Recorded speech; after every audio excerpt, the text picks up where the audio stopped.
Baby. Recording in progress. Recording is on. Hello, Yay. everyone. Oh, right. I gotta hit that button that says, I got it. I got it. I understand. Hey, Julia Rose, I see you. Wow, look at everyone. Yeah. Yep. Let's see. Oh, Breeze Honeycutt's here. She's here. Suzanne's here. Marjorie Goodwin's here. Oh, Are we good. dancing today? Absolutely. What's that? Dancing? Are you Yeah. ready? You limbered up? I am, yes. Great. Mhm. Great. I've been working hard on that Yeah. indigo.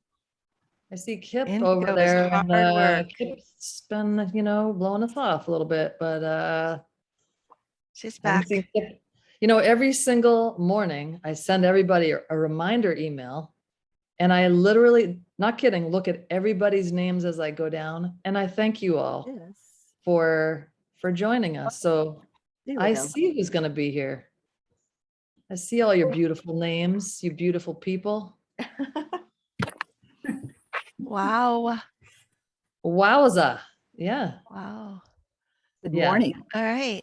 Good morning. morning. Good morning. Good afternoon. All right, everyone. If you can mute, Oh. we're going to get started pretty soon. Amy, I'll let them in.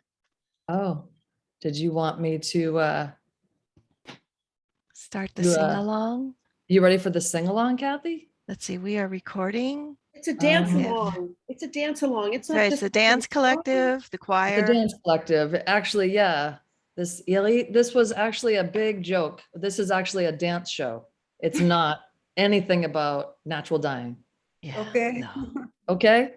So get those albums ready. You and that's Edan. right. Okay. Here we go. Leg I'm gonna do warmers. this. And I'm gonna do this. Yeah, put on your leg warmers. That would be weird.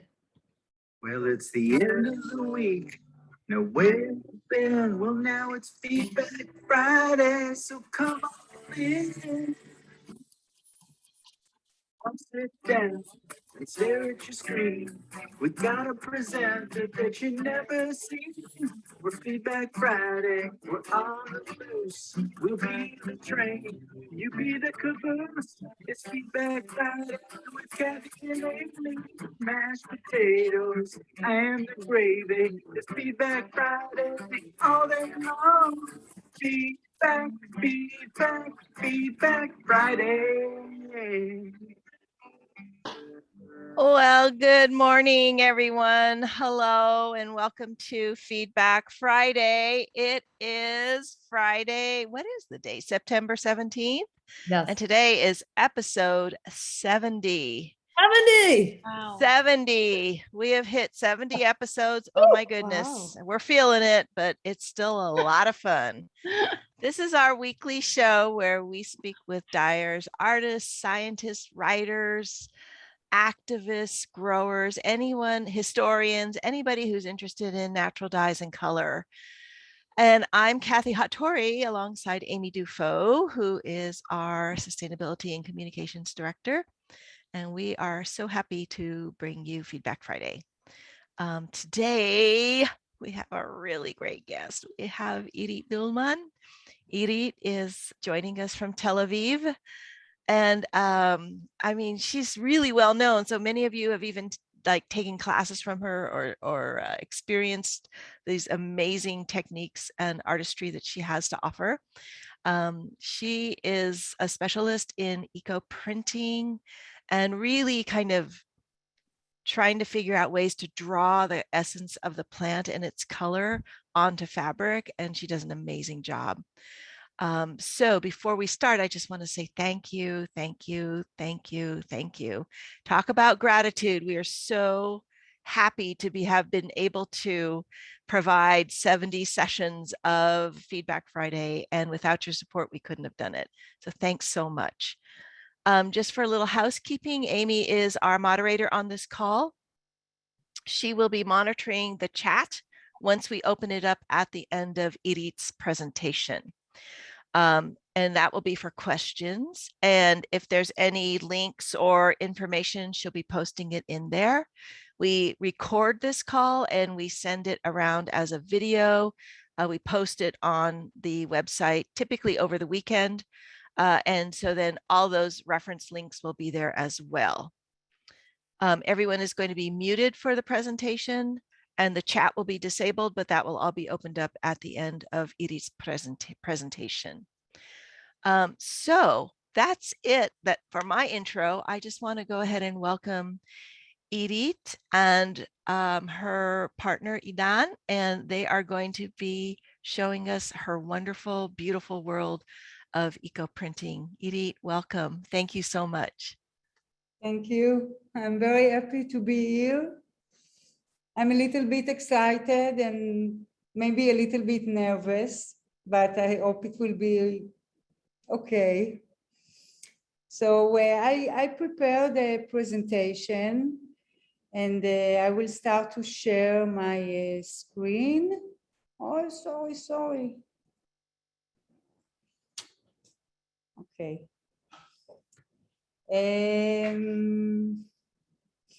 I want to start somewhere in 2009, 2010, and it was more or less the end of my my previous career. I was a felter. I started as a felter, and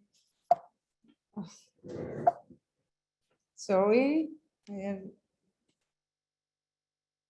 I started as a felter and I was working in an international Israeli design company. I work in the studio of this company. It's called Aqua Creation. And I designed for them furniture and lamps from felt.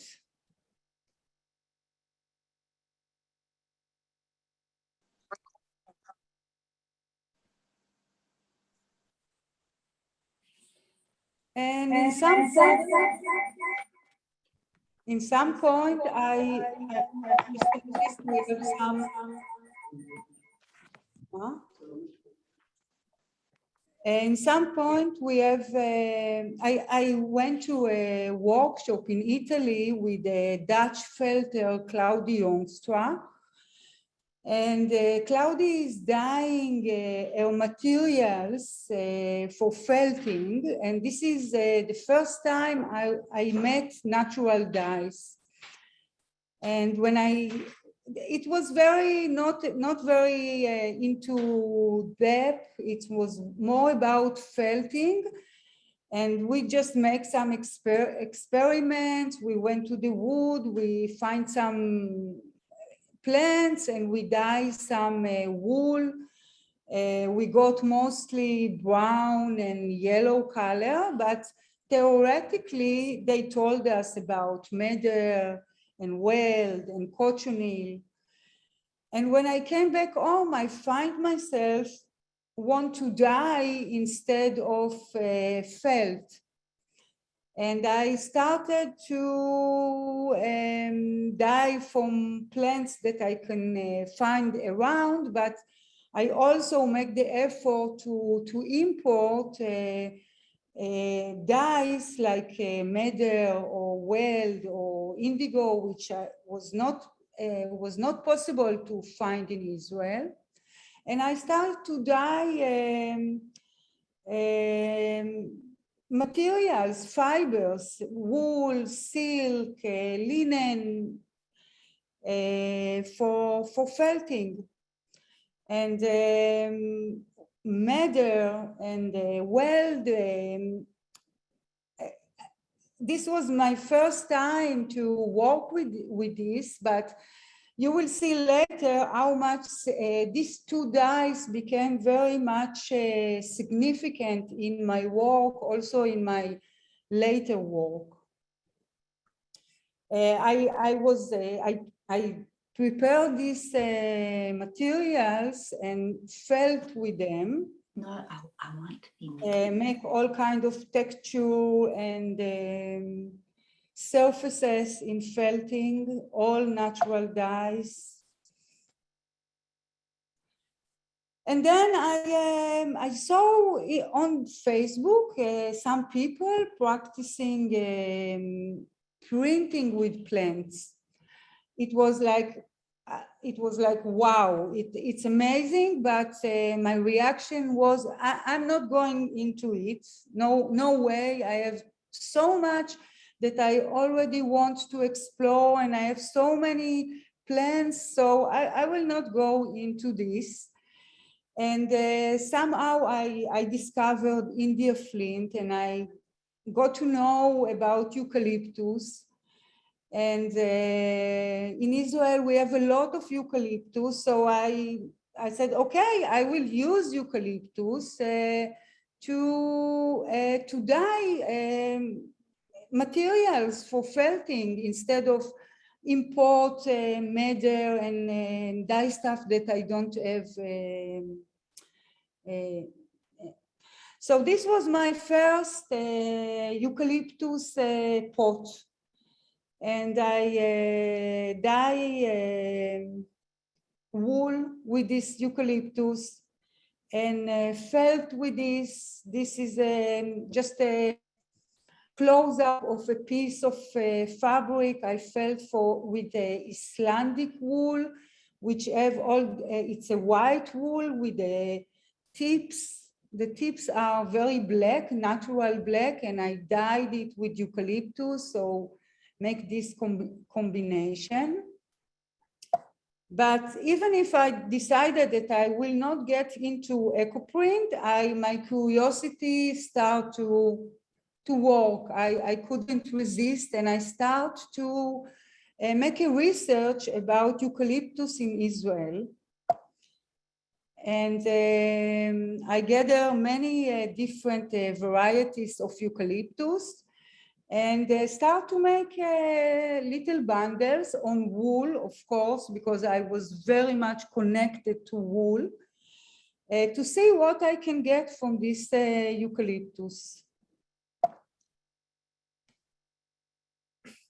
This was my first attempt also on silk. Really my first bundles.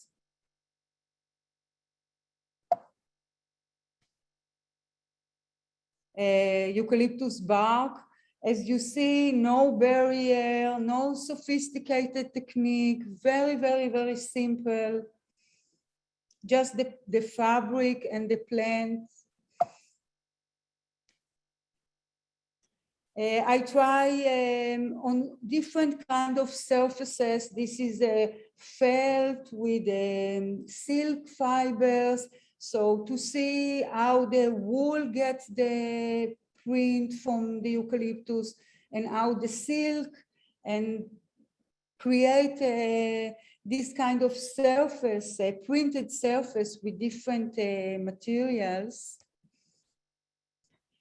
And then somebody said, you need to use iron, so and you can use iron pipe. So I tried with iron pipe. I really didn't know what I'm doing. It was like totally, I tried. I didn't know what to expect or what I want to get. And also I tried to work on cotton, and again somebody said on cotton you must have mordant, and I have some experience about mordant because I dyed this weld and madder, and so I made some mordant and get this with eucalyptus.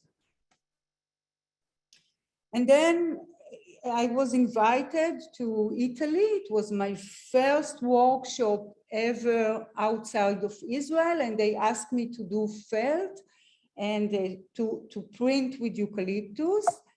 And this workshop, it was totally crazy. It was, I have a problem.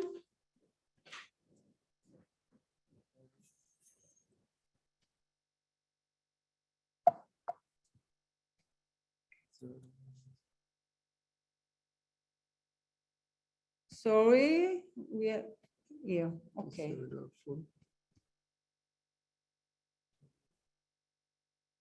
So the printing with eucalyptus was really something very new. And this workshop was like totally crazy. The woman there, it's something that I will never forget. You can see the faces of the woman looking at her.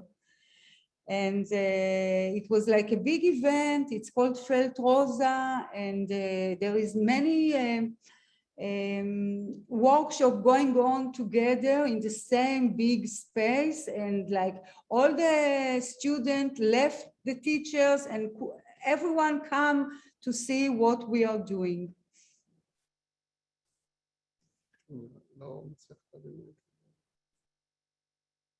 Okay. So after this, I start to design my first collection of on silk and on wool, and these pieces was really iconic at this time. People that come into eco printing only in the last year maybe doesn't know these pieces, but there were really icons. And also this, and you can see there is no barrier. It's all on, no mordant, only iron pieces, iron pipes.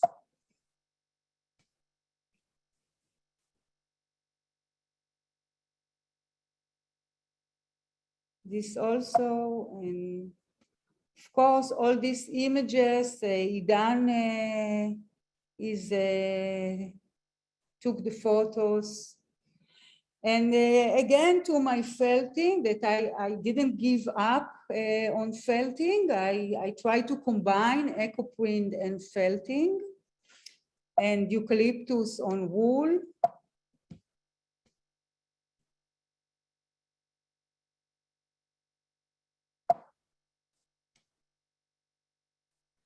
And also casuarina on wool, and I start to learn how to dye with indigo. And this is my indigo on also.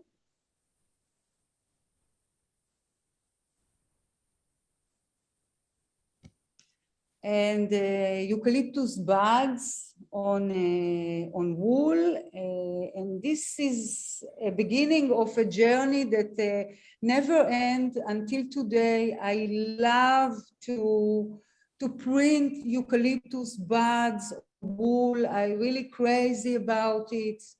It's really became kind of my signature with the eucalyptus and wool. I do it in so many ways, in so many techniques, and I will never stop doing this. Here and there, I have like crazy eucalyptus buds periods, and I'm coming again and again and printing them.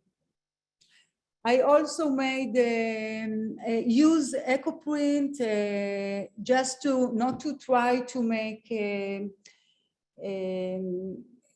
really define print, but I used to make all kind of marks and stains on a felting. This is shibori felting, and I try to imitate natural texture with my felting and eco printing. Or yes, this pieces was exhibit in a very big textile exhibition in Israel, which we don't have a lot, unfortunately. And all made with iron pipe in this time, no mordant and not blankets, and nothing that we do right now. Again, I try also to make, to walk the same way I'm walking on wool, walking on cellulose, and with the iron pipe, and sometimes I got a lot of rust. And very sharp print. Again, this is buds, but it's look much more monochromatic on cellulose. It's not the bright red like on wool.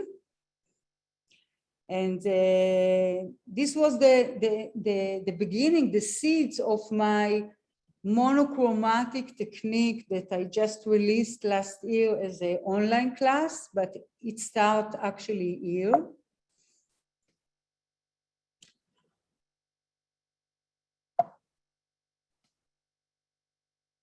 Again, the walking with the seed pods and the buds, it's something that I crazy about it. I really love to do it. And I really love the zoom in and zoom out in this kind of walk, that when you look from far, you get the whole picture. You don't see the little details, the secrets that I call them. Only when you zoom in, you start to see all these secrets that hidden in the walk.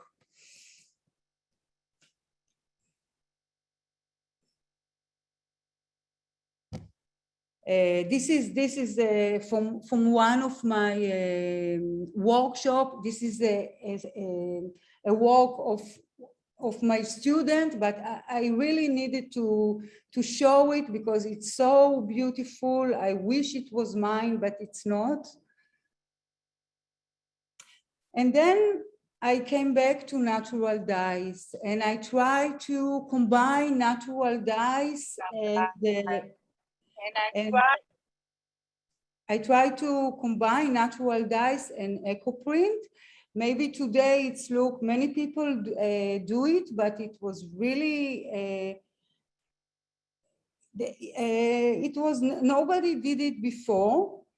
And I start, of course, to mold on the fabric, but printed them in the same way with the iron pipes.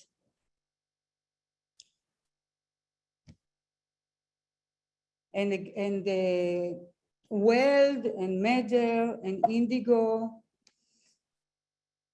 And this is a weld also. And this is a same dress that, but only the place that the iron pipe touch the plants. And this was the first time that I discovered that plants can discharge. It was like unexpected, came up in one of my bundle, and same, it's printed, not like we print today with blanket, but just with iron pipe. And it started to come back. The more I work with natural dye and combine them with printing, I start to discover that some plants have the ability to discharge.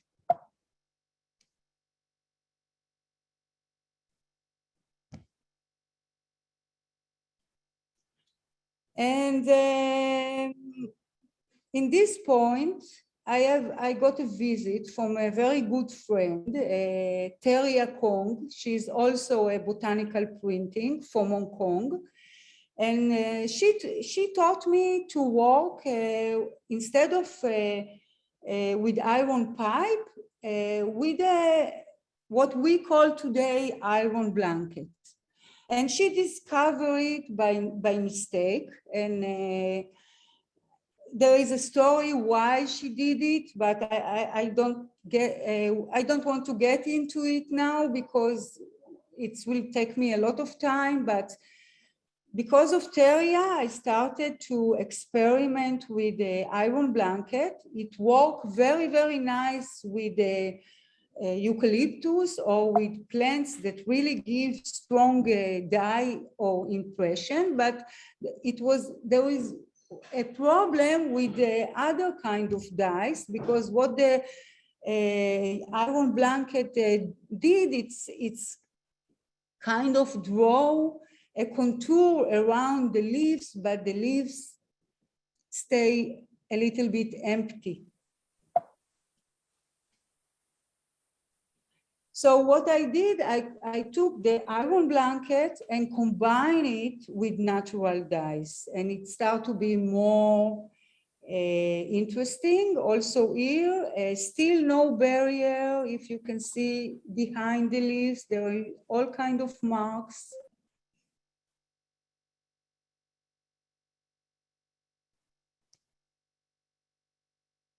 Again, I have a problem.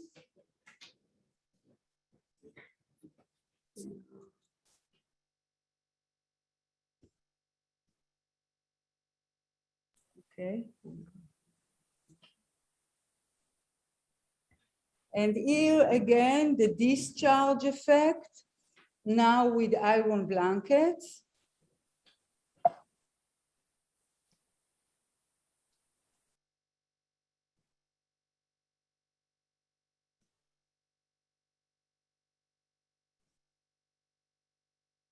And in this point, I'm turning it upside down. I'm not using any more iron blanket. I'm using tannin blanket. I discovered that I need to, not to get these empty leaves, I need iron in my fabric and the tannin as a blanket. And this is how I work until today. And this is part, this technique are part of my full palette course.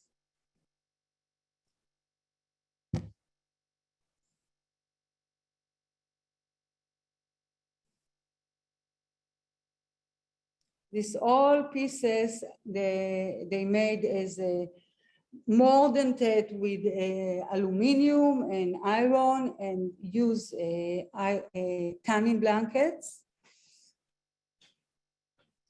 And again, weld and madder, which are very, very, these two dyes, it's really my dyes. I don't like so much cochineal. I don't like logwood. I have a very special relationship with madder and weld, and with the technique with the tannin blankets.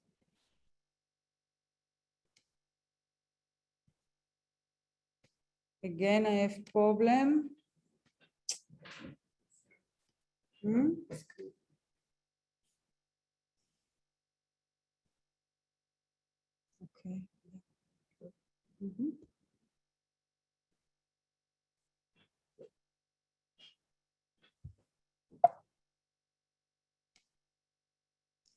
And this is on weld. I made a collection of garments with weld and madder and discharge leaves. This is the same dress, just a close-up of the print.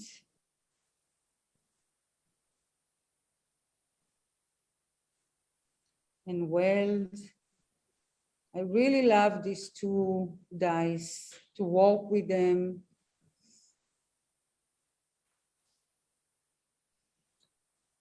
And this is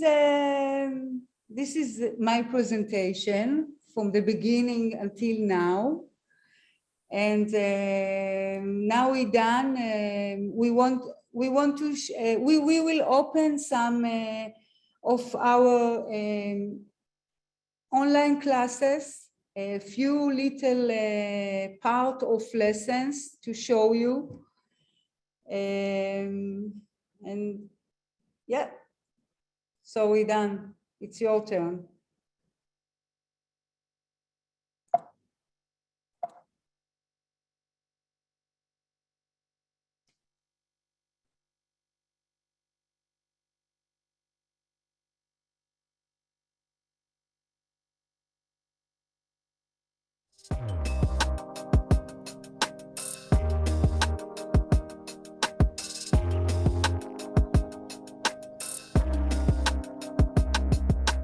When we speak about botanical printing, we are speaking about a creative process that has magic in it. In this process of printing leaves, bark, and flowers on the textile, features hidden from the eye become visible. We will try to understand the inner structure of the botanical world, and this will change us from passive observers of nature into active participants involved in it.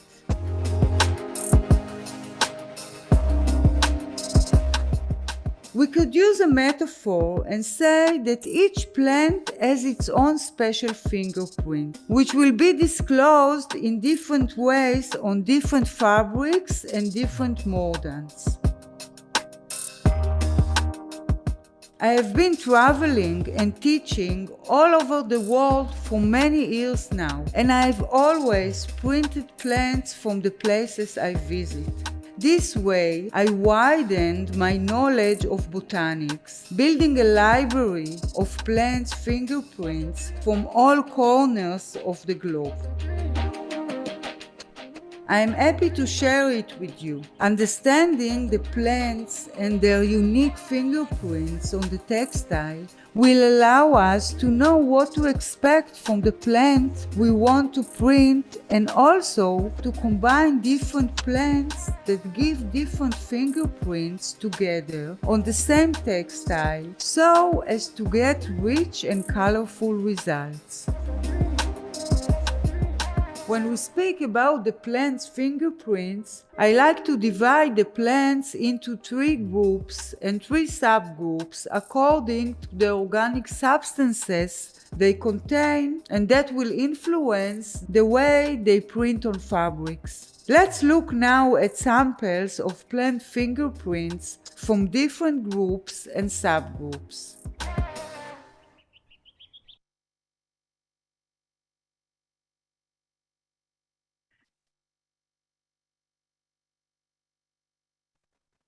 Irit, it's Kathy here.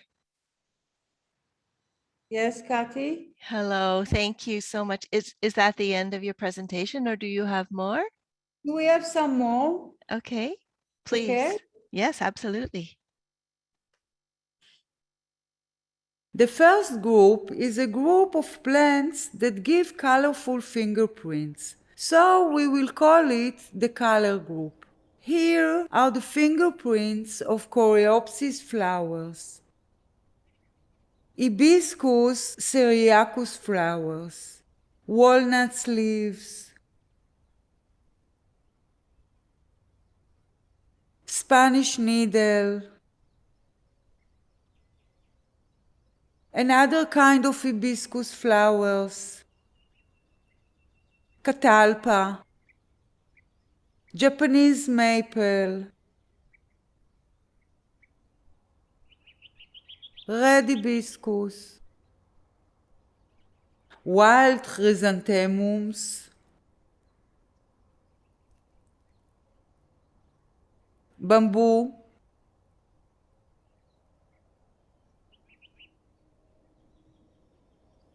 passion fruit.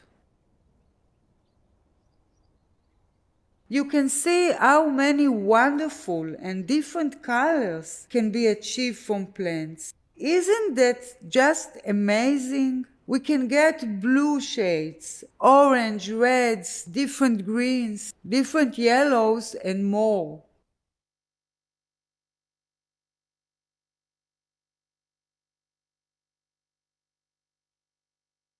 Okay, we still have more.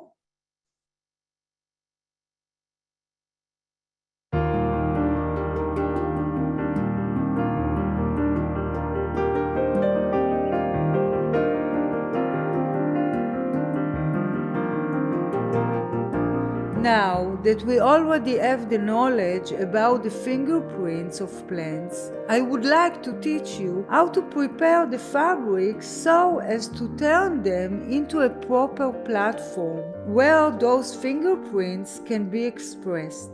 This preparation of the fabric is called mordant process.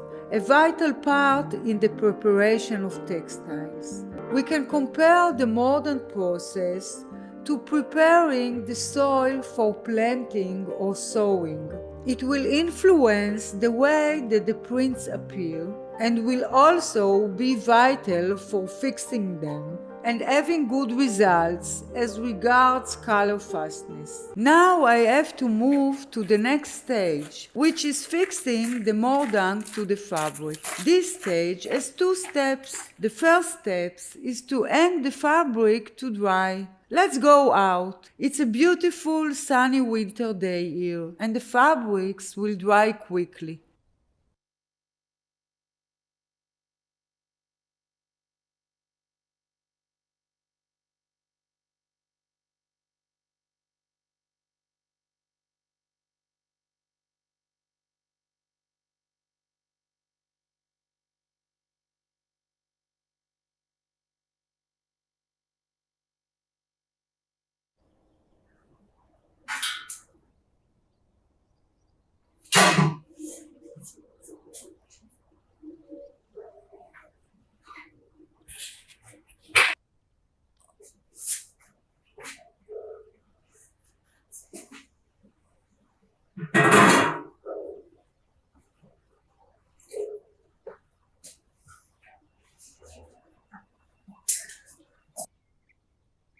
After 60 minutes, I can take out the bundle and open it.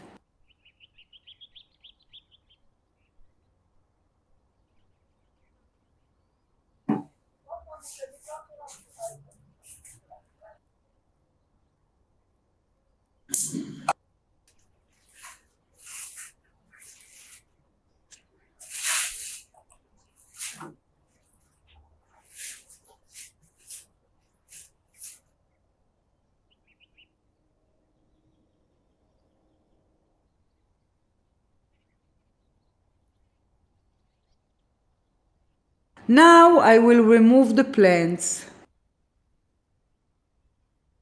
This is the moon side of the gravulea leaf, and this is the sun side. This is the vitex. This is the print of the sun side, and here is the moon side. Both sides gave beautiful prints. Here again the gravulea. This is the print of the moon side, and this is the sun side. This part of the leaf is the moon side, and this part is the sun side, because the leaf was folded. In the mirror image, it is the opposite. Most of the print is from the sun side. Only this part is folded. So this part is the sun side, and this part is the moon side. All these folds in the leaf are very beautiful, and they create a sense of depth in the image.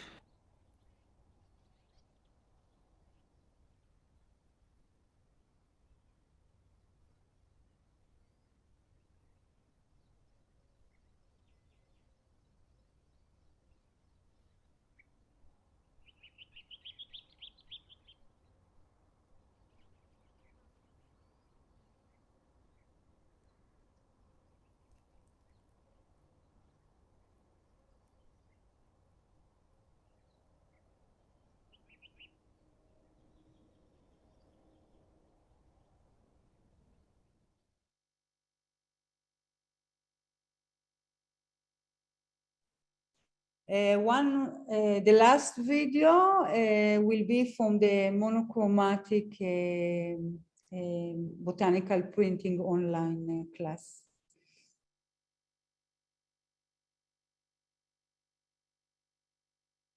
I'm very glad you have joined this online workshop to journey into the world of botanical printing. This workshop will deal with botanical printing technique that will lead us to monochromatic results. We shall explore the beauty of imperfection, the fleeting moment, and one of a kind, and with these values create a style that transmits qualities of calm and modesty, natural and raw.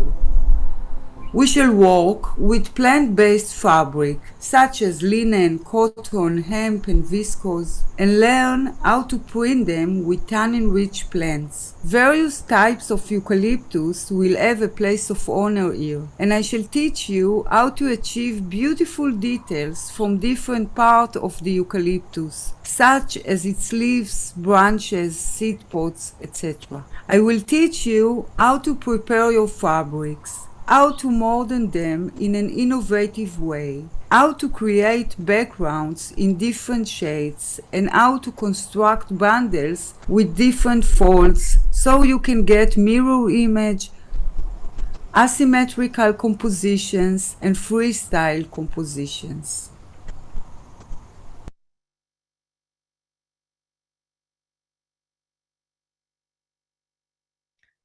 Wow, Goodness. that was gracious. really amazing. I'm going to quickly thank you, Irit. And I'm going to just turn it right over to Amy. I see there are a lot of questions. So many questions. Hold on, I'm going to spotlight Irit. Okay. All right, we're just going to jump in. That was amazing, and I'm inspired. Way inspired. Okay. So Michelle's asking, what is the mordant you use with cellulose? It's a big question. I use a concentrated mordant. I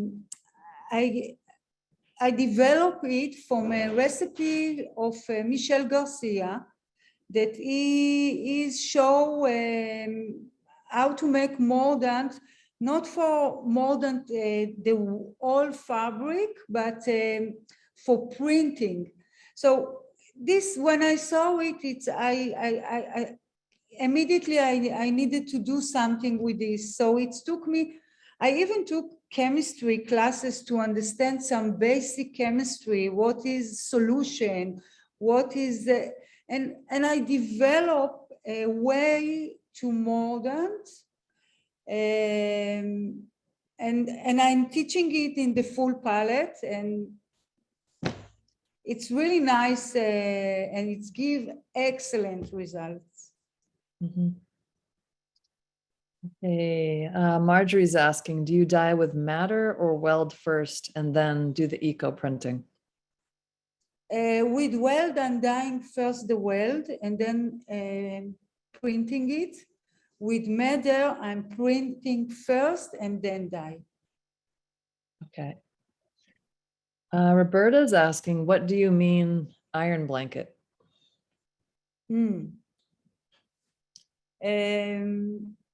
It's a piece of fabric that you dip in iron, and then you cover the fabric with the leaves, and this way you bring iron to the work. It's yes. Okay. Do you always use the steaming method? No.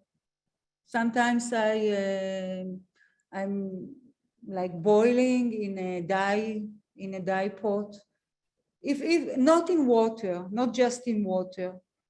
If I want some additional dyes, I'm using a dye bath to boil the bundles. The good question. Nancy's asking, do you print several times on the same fabric to layer the prints? Usually not. From my experience, if I'm starting to mess with it, I'm ending with a black fabric. So I'm preferring to get what I want in one print. Okay. Two questions back to back that are the same. Do you dye first and then do the eco printing? So it's depend on the dye. Some dyes I prefer to dye first and then to eco print, and some dyes I prefer to eco print and then dye. Well, okay. lots of people saying wonderful things that have taken your classes or are taking them right now. So, but one person is asking, they're having kind of mixed results, but could it be their water quality? When you're doing the eco printing eco printing, can the water quality affect the print? I don't think so. No. It's eco print or botanical printing. It's alternative application to natural dyes. And I usually make this, I'm all the time telling my student, like natural dyes, it's like to learn to make cake and sweet, you need to be very scientific. But in EcoPrint, it's like to be a chef in the kitchen. You have to feel and use your intuition.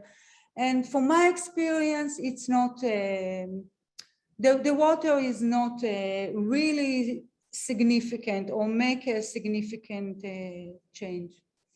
Okay. Diane says, your body of work is magnificent. Question, I was told by an instructor that iron degrades fabric over time. How do you keep that from happening in your fabrics? I don't, it's depend how much iron you use. So I have pieces, as I show you, with iron pipe, that it's really, really aggressive, and they are 10 years or maybe 11 years now, and they are still in very good shape. Apologies for the beeping in the truck that's outside my window here. I'll mute myself a sec. See, I took a wonderful week-long workshop with you a few years ago on Whidbey Island, and I'm wondering if your new courses will cover new or different techniques. The workshop I attended was natural dyeing with eco printing. With iron blankets. And now we are using tanning blankets and water blankets, and it's totally evolution. Unfortunately, I'm not coming to the US anymore. Maybe it will change in the future, I don't know, but so there is a total evolution in my classes since my last class in Whidbey Island.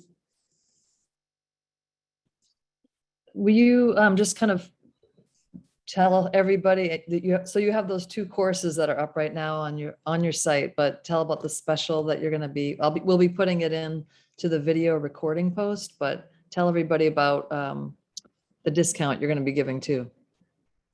So for in the page of Feedback Friday, we are offering a discount of 10% on each of the classes, and a discount of $100 for both classes.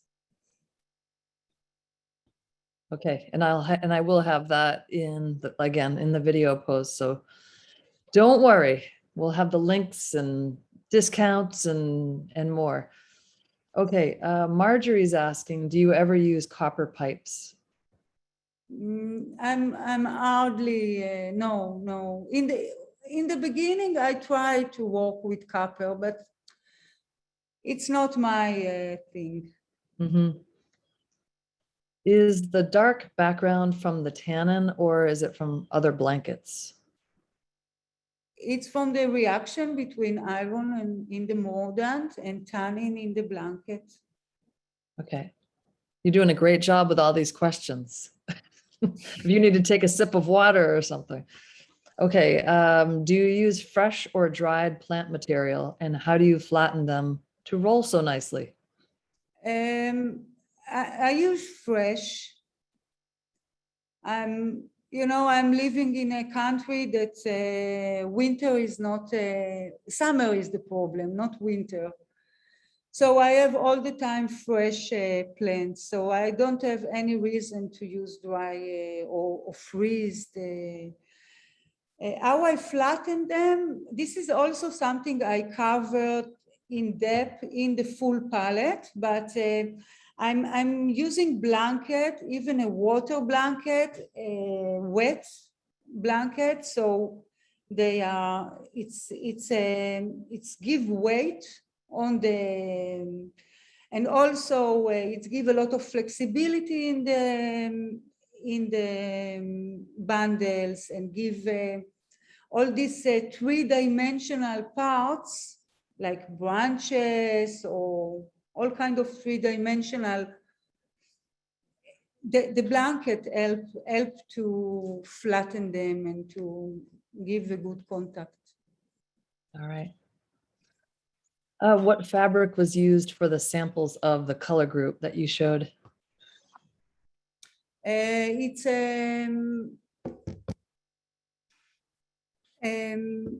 linen viscose from Dharma.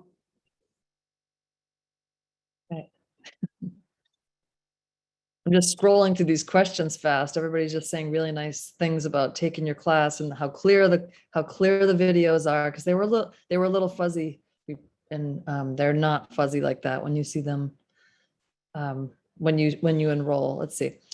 What do you wrap fabric in before boiling? What do I, sorry? I'm not sure. Yeah, I'm not quite sure on that. What do you wrap the fabric in? I think she's talked about that actually a little bit, Roberta, about the kind of the process of before the printing itself. Let's see. Okay, that's been answered. Okay, does the full class that you have, does it include the monochromatic techniques also? No, there are two different technique, two different approach, two different mode, variation of the same mordant. Okay, let's see. Robin's asking, on your felted garments, do you print the felt first and construct the garment after? No, it's first I construct the felting as a one piece. I'm not sewing the felt. It's one piece of felt, three-dimensional one piece, and then I printing it. But yes, I didn't do it for a long time. Okay, lots of people are asking about iron and tannin blankets. So I'm going to pull this question out from Sherry, which says, could you tell more about how using iron on fabric and tannin on blanket affects your prints, and how does it improve your prints? But maybe just talk about the difference between the two. For example, there is a lot of plants that have iron that have tannin in them. Many leaves, many plants contain tannin. So to get the print, you need iron in the fabric. If you don't have iron in the fabric, you don't have this reaction, and this reaction produce a lot of textures and the veins and the inner structure of the leaf.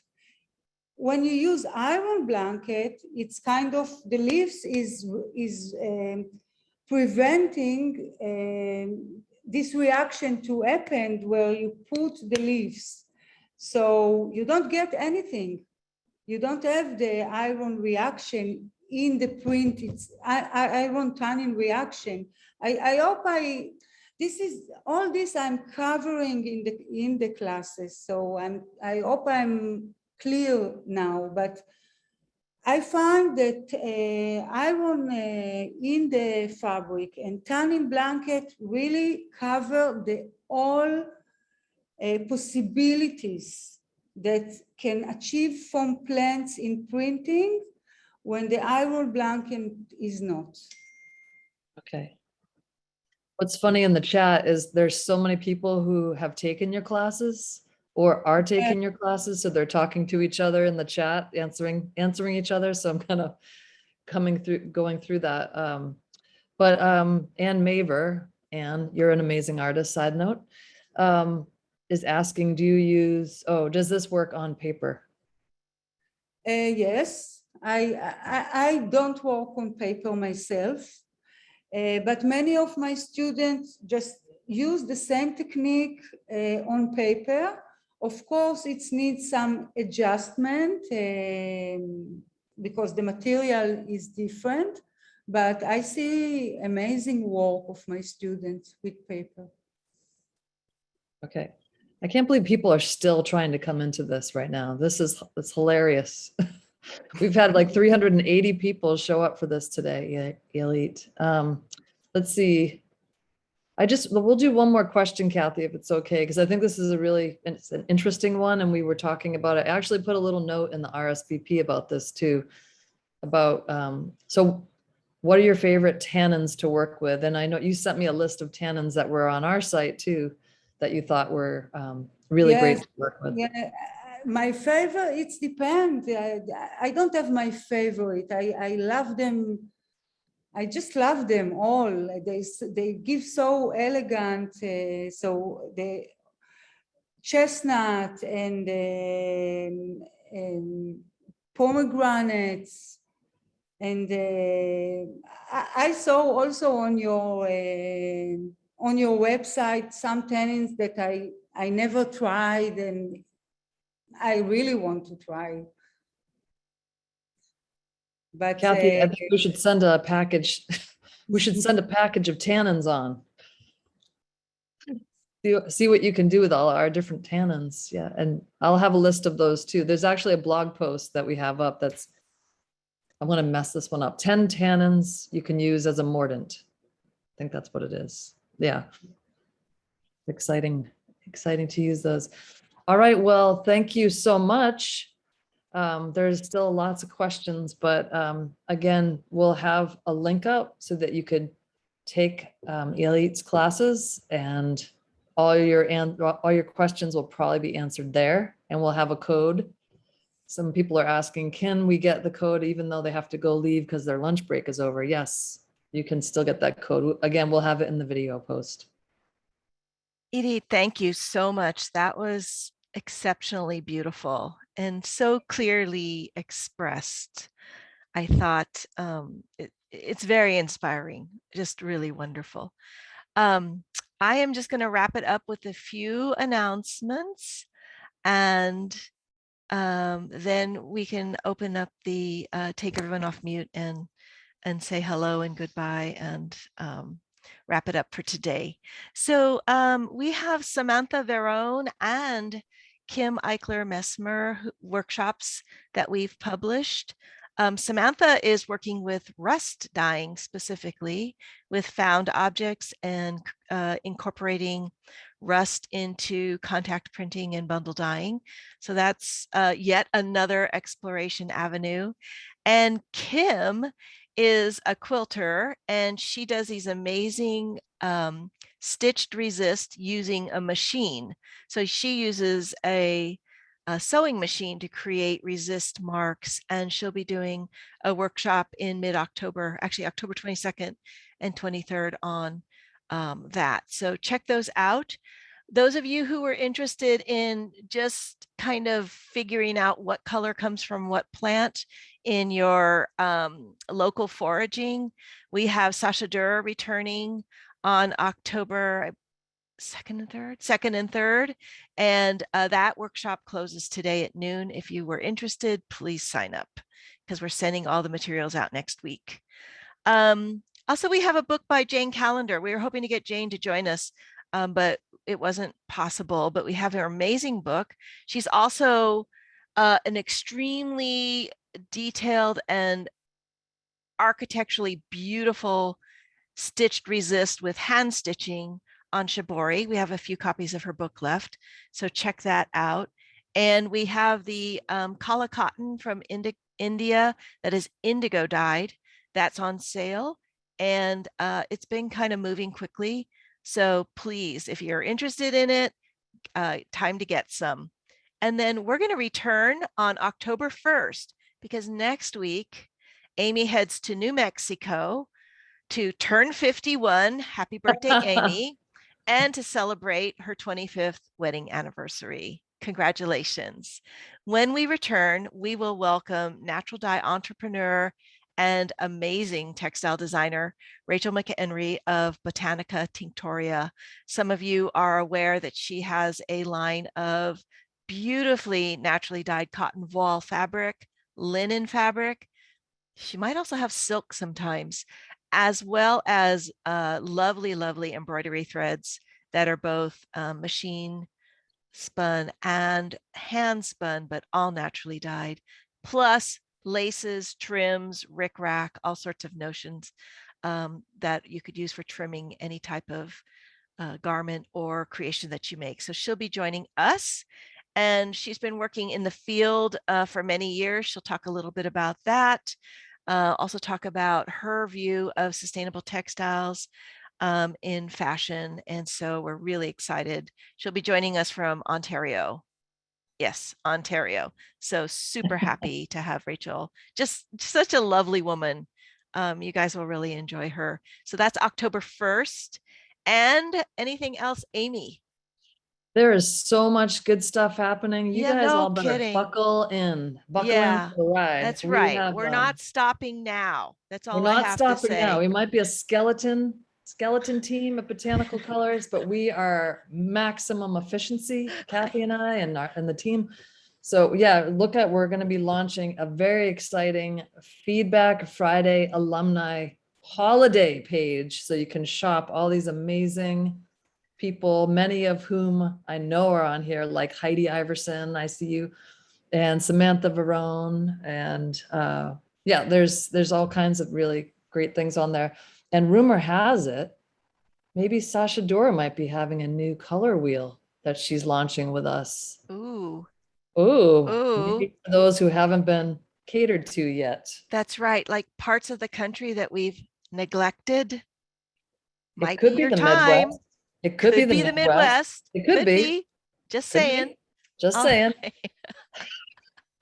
All right, guys. Well, listen, please unmute. Irit, Idan, thank you so much. Thanks, It Idan. was incredible. Technical. Guys, Thank you. remember, she's got that workshop discount. Take it. Wonderful. Thank you so Right. much. Thank Thank you. Thank you, Happy guys. birthday, Thank Amy. you. Congratulations. Thank Thank See you you. next time. Thank you. Thank you. Thank you. Thank you. Thank you. All right. Suzanne says Toda Raba. Shalom, shalom. Shalom, shalom. Thank you. Shalom. Thank you. Bye, guys. What is behind you, Kathy? Behind me is, oh, this is a African textile wrap from Cote d'Ivoire. I don't know which tribe it's from, but typically it's ballet. And where did I get this? I got this from John Gillow. Beautiful. Yeah, those of you who know, there's a couple of like crazy textile guys that are both Brits, and unfortunately, like they're like the most charming, knowledgeable people in the world, and you end up just buying stuff because they're like so good. John Gillow's written a number of books about textiles around the world. He's done one on African textiles. Pretty sure he's done one on Indian textiles. So his last name is Gillow, John Gillow. And then there's another gentleman whose name is Duncan Clark, and he actually has an African textile antique shop in London, and he's just reopened after COVID lockdown. He of course works on Instagram. His Instagram info is Adire, Adire, African Textiles. And he also has amazing collections. And those of you who've seen that Benin robe that I have, oh, I have it. Hold on. I'll just move it over. I have this robe from Benin. I don't know if you can see it. Oh, wow. Yeah, so this is it's also, it's a different part of West Africa, but they're both West African pieces.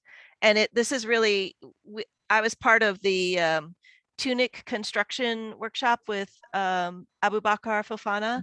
And so I was just showing this as kind of a interesting way to put pattern and texture into a strip cloth fabric. So this is all strips of fabric that have been Wow. woven into both a stripe and a plaid, and then they've been combined. And it, it's kind of a no waste pattern because you're just making it as wide as you are with strips, and then you're adding a Kip knows, right? Kip took this class. Then you're adding a strip for the facing, and you add additional strips for the sleeves, and that's kind of, it's a basic smock type construction. And then this one has a huge front and back slit. I don't know if you could see it. It's attached here, right? There's a facing here that goes around like this, but then there's these big long openings, and it's because these were used for people who were on horseback, so it will then drape. Oh. Yeah, so it's pretty cool piece. Of course, I was Beautiful. supposed to pay my taxes, but I bought that instead. We've all done that. Not really highly recommended, but I just had to do it. So that's You know what the I piece. think we should address as well here, Kathy? Yes. I think we need to answer, lots of people have been asking. Yes, Kathy's hair didn't just fall out. She got a haircut. I go, oh yeah. I was able to get a haircut a couple Kathy weeks finally ago got a haircut. So after got her like hair a year and a cut off. half. Yeah. It was I the just weirdest got thing, mine. like having like somebody touch your head, when you hadn't had like any physical Mhm. contact basically for such a Yes. long time. It was like, what are you doing? But it was great. Anyway, Amy, I'm going to Yes? go ahead and stop the recording. Oh, right. The recording. We're talking about this. We're talking about haircut.